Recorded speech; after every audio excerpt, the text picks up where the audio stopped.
পরীক্ষা চলাকালীন সময়ে। তো যিনি ভিকটিম তিনি আমার আপন ছোট বোন তাহমিনা আক্তার। তো আমরা তার কাছ থেকে সেই ঘটনাটা শুনতে চাই এবং এতৎ সংক্রান্ত যে আলোচনাগুলো হয়েছে সেই ব্যাপারগুলো যেন সে বলে, আমরা স্পষ্টভাবে তার কাছ থেকে শুনতে চাই। তাহমিনা, তুমি বলো। আসসালামু আলাইকুম, আমি তাহমিনা আক্তার তামান্না, সেশন 2022-23 বাংলা বিভাগ, ঢাকা বিশ্ববিদ্যালয়। আজকে থেকে আমাদের দ্বিতীয় বর্ষের তৃতীয় সেমিস্টারের ফাইনাল পরীক্ষা শুরু হয়েছে সকাল 9টা থেকে। আজকে আমি যখন পরীক্ষা শুরু করার কিছুক্ষণ পরে যখন টিচার খাতা সাইন করতে আসবেন, তখন কর্তব্যরত যে স্যার ছিলেন উনি আসেন, মানে আমার সামনে করে সাইন করার পর আমার কাছে আসেন। তখন স্যার আমার কাছে অ্যাটেন্ডেন্স শিটটা দেন আর আমাকে আমার খাতাটা নিয়ে যান সাইন করার জন্য। তখন স্যার আমাকে বলেন যেন আমি মুখ খুলি। আমার মেকআপ পরা ছিল, তখন আমি কিছু বলতে পারতেছিলাম না, কারণ আমি যে না করব তো আমি ওই ওয়েটা পাচ্ছিলাম না যে স্যার কীভাবে না করব। তো আমি দাঁড়িয়েছিলাম মাথা নিচু করে। তখন স্যার আমাকে আবার বলে যে তুমি বসো, মুখটা খুলো, আমার তো চেক করতে হবে। আমার আসলে হাত পা কাঁপতেছিল তখনই, আমি তখন মাথা নিচু করেই থাকি। তখন স্যার আমাকে আবার বলে যে কোনো সমস্যা কি না। তখন আমি বলছি যে জি স্যার। তখন স্যার জিজ্ঞেস করে যে মুখ খুলবা না, তখন আমি বলছি যে জি না স্যার। তখন হচ্ছে কি আসলে ওই মুহূর্তে মাথা কাজ করতে না যে কীভাবে কী বলা যায়, তার উপর ফাইনাল পরীক্ষা। এরপর স্যার বলে আচ্ছা ঠিক আছে। তখন স্যার আমার কাছে অ্যাটেন্ডেন্স শিটটা নেয় আর আমাকে মানে খাতাটা ফেরত দিয়ে বলে ঠিক আছে তোমারটা একটু পর সাইন করছি। তারপর স্যার চলে যান। আমার তো তখন নিয়ে অনেক টেনশন হচ্ছিলো, বুঝতে পারতেছিলাম যে কিছু একটা হতে পারে। তখন সামনে চেয়ারম্যান স্যার ছিলেন। পরে স্যার ওনাদের কাছে যান, গিয়ে কথা বলেন। আমি বুঝতেছিলাম যে আমার বিষয়ে কথা হইতেছে। তখন ওইখান থেকে চেয়ারম্যান স্যার উঠে আসেন একটু পরে। চেয়ারম্যান স্যার উঠে এসে তারপর গিয়ে একটু পরে আমাদের যে এক ম্যাম, উনি ম্যাম আসেন। ম্যাম এসে পরে জিজ্ঞেস করেন যে কী সমস্যা, আমাকে ম্যাম দাঁড়া করে জিজ্ঞেস করেন। পরে আমি বলতেছি যে কী সমস্যা, খাতা সাইন করাতে দাও নাই কেন, মুখ দেখাবা না। তখন আমি বলি যে না করি আর কি। পরে ম্যাম সাইন করেন। সাইন করার সময় আসলে আরও কিছু কথা বলেন যে আসলে এটা তো নিয়ম, মুখ খুলতে হবে, মুখ না খুললে মানে দেখবো কীভাবে বা চিনবো কীভাবে, সেটাই হোক। আমাদের যে প্রচলিত নিয়মগুলো আছে ওগুলো আর কি ম্যাম বলেন। তো বলার পরে সাথে চেয়ারম্যান স্যারও ছিলেন, উনিও বেশ কিছু কথা বলেন আর কি। আমি ইতিমধ্যে একটা ফেসবুক পোস্টে বিষয়টা বলেছি। তো বলার পরে গিয়ে ওনারা চলে যান আমার খাতা সাইন করে। তো ম্যামকে আমি মুখ দেখিয়েছিলাম। ম্যাম আমাকে দেখতে যান আইডেন্টিফাই করার জন্য। পরে আমি এক পাশ ফিরে ম্যামকে মুখ খুলে দেখিয়েছি। দেখানোর পরে ম্যাম আমার খাতা সাইন করেছেন। সাইন করে তারপর গিয়ে ম্যামরা চলে যান। তখন আসলে আমি মানে ভয়েই হোক আর যে কারণে আমার কান্নাকাটি অবস্থা শুরু হয়ে গেছিলো। ম্যাম আমাকে বোঝান যেন গিয়ে এইটার প্রভাবটা যেন আমার পরীক্ষা খাতায় না পড়ে। ম্যাম আমাকে বলেন যে ভালো করে পরীক্ষা দাও, এই বিষয়ে আমরা পরে কথা বলবো বা কিছু। ম্যাম এভাবে বুঝান আমাকে যে এটা তো আসলে নিয়ম, কিছু তো করার নাই বা এরকম আর কি কথা। তো যাই হোক, এরপরে তো শেষই হলো। এরকম ঝামেলা হওয়ার পরে আমি আর ম্যামের সাথে পরে দেখা করি নাই, চলে আসছি রুমে আর কি। আসার পরে আমার এই বিষয়টা প্রতিবাদ করা উচিত। আমি এই বিষয়টা নিয়ে শুধু প্রথম না, আরও আগেও কি বিভিন্ন জায়গায় এই নেকা বিষয় নিয়ে ঝামেলায় পড়ছে। তো দেখা যাচ্ছে গত সরকারের আমলে হয়তো আমরা সব কিছু বলতে পারি। তো যেহেতু এই সরকারের আমলে আমরা সব কিছু বলতে পারতেছি, আমাদের বাক স্বাধীনতা পেয়েছি, তো আমার মনে বিষয়টা প্রতিবাদ করা উচিত। তো আবার আমার ডিপার্টমেন্টের গ্রুপেও বিষয়টা আলোচনা হয়। আমাদের ব্যাচমেটরা অনেকে আমাকে বিষয়টা নিয়ে প্রতিবাদ করতে বলেন, কারণ অনেকেই নানা ধরনের সিনিয়ররা সহ অনেক সময়ই অনেকে প্রবলেমের শিকার হয়েছে। তো তারপর আমি একটা পোস্ট দিই, আমার নিজের আইডিতে পোস্ট দিই, আবার ঢাকা বিশ্ববিদ্যালয়ের শিক্ষার্থী সংসদে পোস্ট দিই। তো ওইখানেও পোস্টটা ভালোই রিচ পায়। সবাই নানা ধরনের কমেন্ট করে, সবাই বেশিরভাগ সাপোর্টিভই ছিল। সবাই বলতেছিল যে বিষয়টা নিয়ে কথা বলা উচিত, কারণ হিজাব নিকাব ইস্যু নিয়ে ঝামেলাটা কিন্তু নতুন না। আমাদের সমাজে বা আমাদের দেশে অনেক দিন যাবত এই সমস্যাটা চলে আসতেছে। তারপর গিয়ে কতক্ষণ পরে 1-2 ঘন্টার মধ্যে আমাকে ডিপার্টমেন্ট থেকে কল দেওয়া হয়। ডিপার্টমেন্টের যে চেয়ারম্যান স্যার, উনি আমাকে কল দেন। কল দিয়ে আসলে স্যার বললেন যে স্যারও চান এখন এই সমস্যাটা সমাধান করতে। কারণ স্যার বলেন যে স্যারের নিজেরও এটা নিয়ে অনেক সময় অনেক সমস্যা ফেস করতে হয়, এই যে মেয়েদের নিকাব খোলা নিয়ে বা মেয়েরা যে ডিনাই করতেছে মুখ খুলতে। তো স্যার বলেন যে স্যারও চান একটা যৌক্তিক সমাধান হোক। তো স্যার তখন আমাকে বলেন যে তুমি সহ যারা গিয়ে সমাধান চায় তারা যদি আমার কাছে আসে, আমি ইনশাল্লাহ তোমাদেরকে মানে প্রশাসন বরাবর নিয়ে যাওয়ার জন্য হেল্প করব। তো স্যার এই আশ্বাস আমাদেরকে দেন। এর আগেও আমরা দেখছি যে আমাদের সিনিয়ররা সহ অনেকেই এ বিষয়ে সমস্যা ফেস করছে। তখন এই বিষয়ে এরকম আশ্বাস হয়তো বা আমরা আগেও পেয়েছি, কিন্তু তখন কাজ হয় না আসলে। কিন্তু কিন্তু এইবার স্যার ভালোভাবে আশ্বাস দিয়েছেন, যে বলেছেন যে কাজ হবে, তোমরা আসো, আমি তোমাকে হেল্প করব ডিন বরাবর গিয়ে, তারপর হচ্ছে ডিন স্যার বরাবর গিয়ে, তারপর ভিসি স্যার বরাবর যাওয়ার জন্য। তো এরকমই ছিল। তো আমার মনে হচ্ছে যে হয়তো বা এটা এমনও হতে পারে যে ইস্যু নিচে ইস্যু চাপা হয়েও যেতে পারে।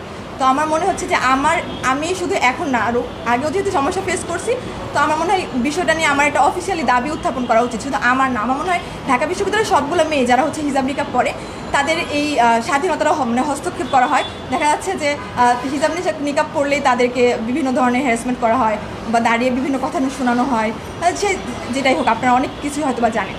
তো এরপর আমি এখন হচ্ছে গিয়ে বলতে চাই যে আমাদের ভার্সিটির সবগুলা মানুষ যেন হচ্ছে গিয়ে, সবগুলো মেয়ে যেন এই স্বাধীনতাটা পায়। সে যে পোশাক পরবে তার নিয়ে কোনো টিচার কখনো কথা বলতে পারে না, তার পরীক্ষার হলে মানে পোশাক কখনো বাধা হতে পারে না। সে হচ্ছে মুখ খুলে দেখাটা কোনো মেইন ফ্যাক্ট হতে পারে না। মুখ না খুলেও মানে আমরা যেহেতু ডিজিটাল বাংলাদেশ, আইডেন্টিফাই করার অনেক ওয়ে আছে। তো যেটা হচ্ছে আমরা দেখতেছি সব দিক থেকে আমরা আধুনিক হয়েছি, কিন্তু দেখা গেছে যে এই দিকটাতে আমরা পিছিয়ে আছি। এই দিকটাতে গেলে আমরা সেই সনাতনী পদ্ধতিটা নিয়ে আসতেছি। আমরা বলতেছি কি যে মুখ না দেখে যদি পরীক্ষার হলে বসি, তাহলে হচ্ছে গিয়ে পরীক্ষাটা যদি প্রক্সি দেয়, অনেকে আছে নকল করে, কানে ইয়ারফোন লাগায় বা যেভাবে হোক ডিভাইস ইউজ করে। তো এই জন্য হচ্ছে আমরা মুখ দেখতেছি বা কান খোলা রাখতে বলতেছি, এটা অনেকে বলতেছে। কিন্তু এটা আসলে বর্তমান বাংলাদেশের সাথে যায় না, বা ঢাকা বিশ্ববিদ্যালয়ের সাথে যায় না। যেখানে আমরা এতটা এগিয়ে গিয়েছি, সেখানে আসলে এই একটা মানে পুরাতন কথাটা বলা যায় না। তো সেই ক্ষেত্রে আমি আমার কিছু দাবি, 3টা দাবি আমি অফিসিয়ালি বলতেছি।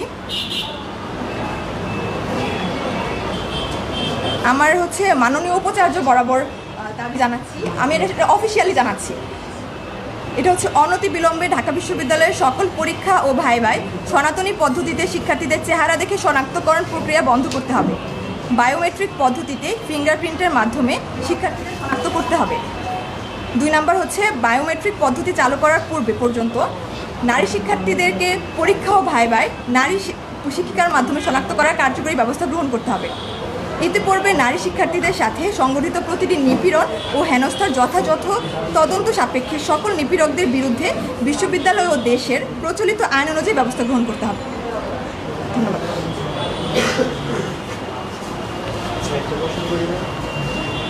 পরবর্তীতে যদি এই দাবি মেনে না নেওয়া হয়,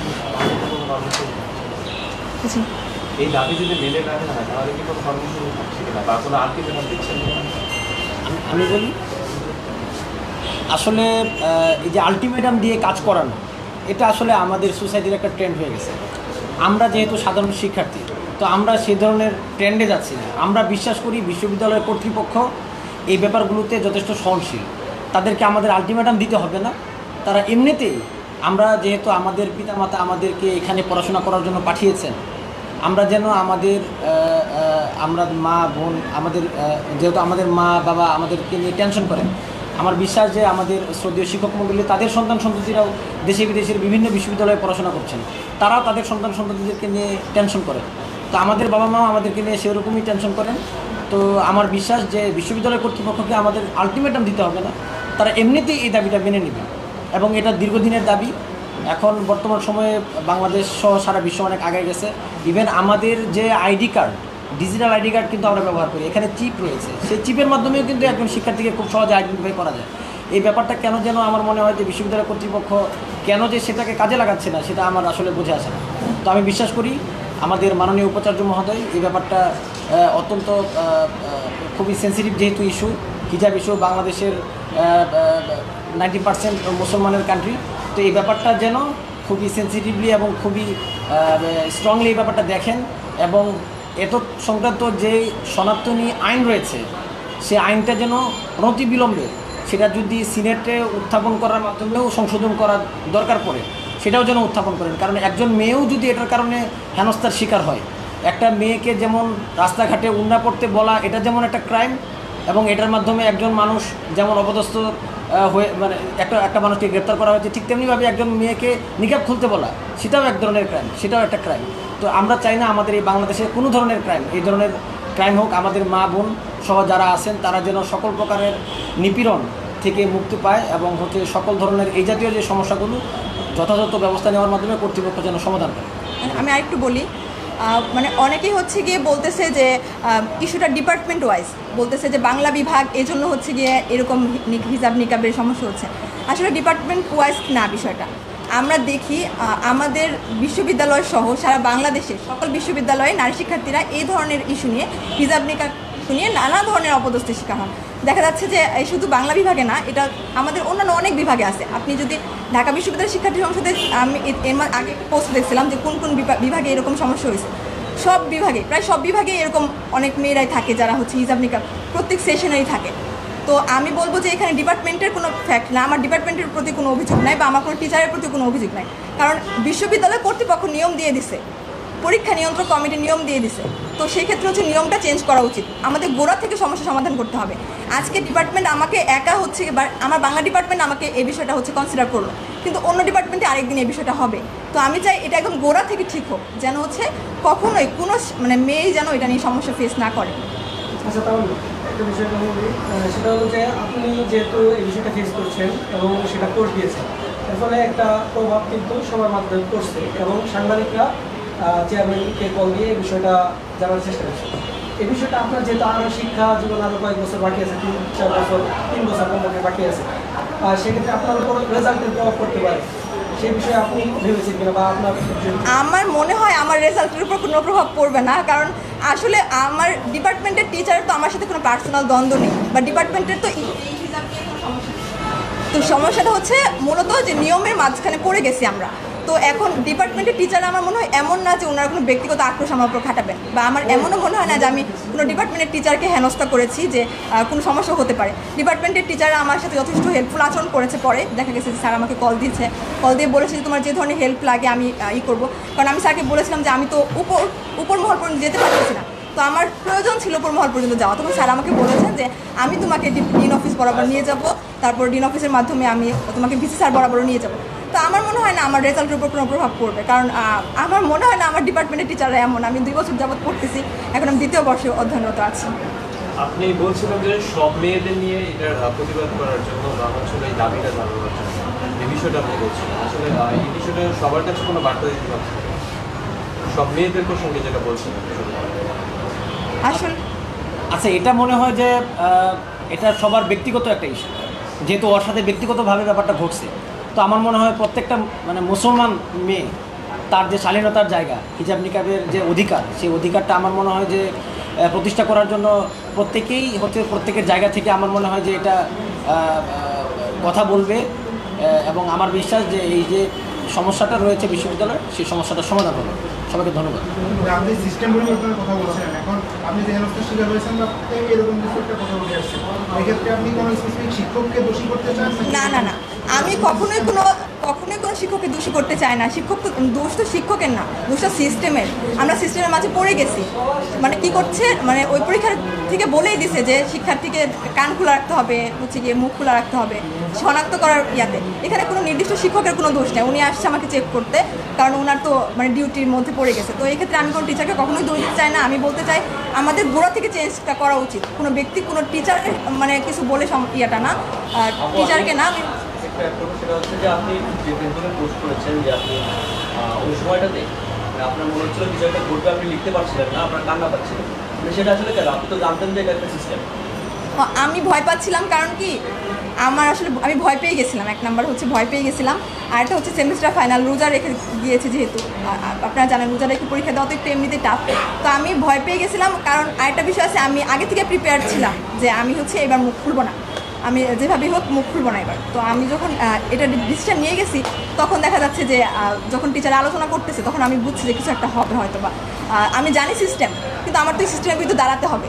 আমি যদি আজকে না দাঁড়াই, তাহলে তো হচ্ছে কি এরকম আরও অনেকগুলো জিনিস চাপা পড়ে যাবে। আপনার ফেসবুক পোস্টের মাধ্যমে যেটা এসেছিল যে আপনাদের টিচার হেল্প করেছে, মানে যে নারী ম্যাম যিনি ছিলেন তিনি আপনার এসে পরে যিনি আপনার চেয়ারম্যান, তিনি হয়তো কিছু বলে উনি বের হয়ে গেছিলেন, স্যারের সাথে কথা বলে যেতে জানতে পারেন বের হয়ে গেছিলেন। মানে তারপর আপনার মুখটা অনেক সেন্সিটিভ মনে হলো যে আপনি অনেক ভয় পেয়েছিলেন, লিখতে পারছিলেন না, কান্না করছিলেন। আসলে সবই জানতেন। তারপরে আসলে এইটা তো আপনাকে এখন আমি বলে বোঝাতে পারবো না, ওই সিচুয়েশনটা ওইখানে থাকলে আসলে বোঝা যেত। একটা সেমিস্টার আর আরেকটা বিষয় হচ্ছে কি আমি অতটাও সাহসী মানুষ ছিলাম না। আমার আসলে মনে হয়েছে যে আমি যে কাজটা করতেছি আমি কয়জনকে পাশে পাবো বা হচ্ছে কী হতে পারে, এরকম একটা কাজ করতেছিল যে কী হবে কী না কী হবে, আর লিখতে পারতেছে না। যখন টিচাররা সামনে দাঁড়িয়ে থাকে বা ম্যাম আমাকে বলতেছে, তখন ভয় পেয়েছিলাম। আরেকটা ভয় পাচ্ছিলাম যে আমাকে না আবার মানে একটু যদি আমাকে বলে টিচার যে না খুলতেই হবে মুখ, তখন আমি কী করবো। এরকম একটা, কিন্তু আল্লাহর রহমতে হচ্ছে তেমন কোনো সমস্যা হয়নি। আমার হচ্ছে গিয়ে ম্যাম এসে মুক্তি সবাইকে অসংখ্য ধন্যবাদ। ভাই দাবিগুলো একটু আমার তো